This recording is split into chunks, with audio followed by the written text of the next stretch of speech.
էներգիան կարծում եմ փորձում է ինչ-որ մի ձև փակել այդ փորձի պակաս չեմ ուզում ասել, ամեն դեպքում մեր երիտասարդությունը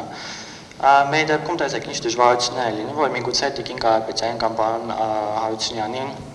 չառաջարկեն անընդհատ աշխատանք, մենք քանի որ երիտասարդ ենք, մեր պոտենցիալ հաճախորդ ընկերությունները անընդհատ մեզ ասում են, մենք շատ հավանում ենք ձեր աշխատելավոճը, եկեք մեզ մոտ in-house աշխատեք, ու անընդհատ ասում ենք մեր խոսքը նրան ուղղված, որ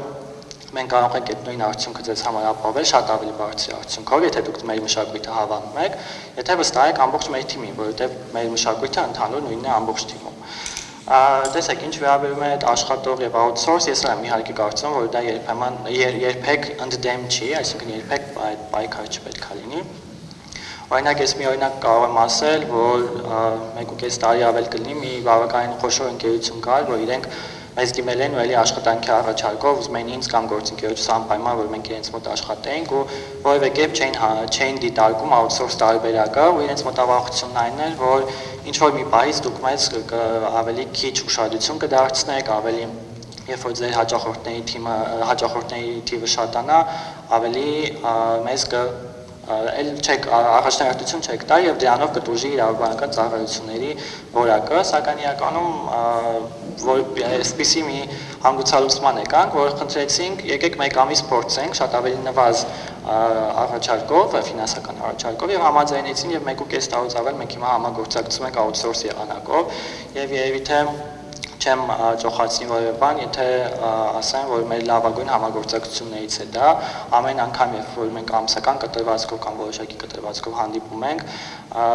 մեր հարաբերությունները այնպես են ձևավորվել, որ թե իրենց համար է սա պարզվեց լավագույն լուծում եւ մեզ համար էլ ենք դարձել մեր ամենալավագույն հաճախորդներից մեկը։ Բայց սա չի նշանակում իհարկե, որ բոլոր ընկերություններն են իսկապես անհրաժեշտ outsource եղանակով, որովհետեւ կան ընկերություններ, որ անկախ ամեն ինչից ուզում են, որ գոնե մեկ իրավաբան ամբողջ օրը իրենց մոտ ֆիզիկապես ներկա լինի, որովհետև ամեն դեպքում outsource-ի դեպքում այդ ֆիզիկական ներկայությունը չկա, մենք փորձում ենք մաքսիմալ այլ եղանակով այդ ճկուն գրաֆիկով ապահովել դա, բայց ֆիզիկական ներկայություն չկա, հետեւաբար մենք էլ իսկապես այնպես չի, որ բոլորին համոզում ենք, այլ առաջարկում ենք, եկեք փորձենք, տեսնենք, եթե կաշխատի, սիրով մենք կարող ենք շարունակել, եթե չի աշխատի, in-house եղանակը կա, ընդ որում ես ինքս քանի որ 5 տարի մոտավորապես in-house եմ եղել, in-house իրավաբան եմ եղել, շատ լավ պատկերացնում եմ ներսից, թե ինչ կարիքներ ունենում ընկերությունը, որ դեպքերում ավելի լավ in-house, որ դեպքերում դա այդքան լավ չի, բայց ամեն դեպքում կարծում եմ մեծամասամբ outsource եղանակը բիզնեսին ավելի շահավետ է լինում։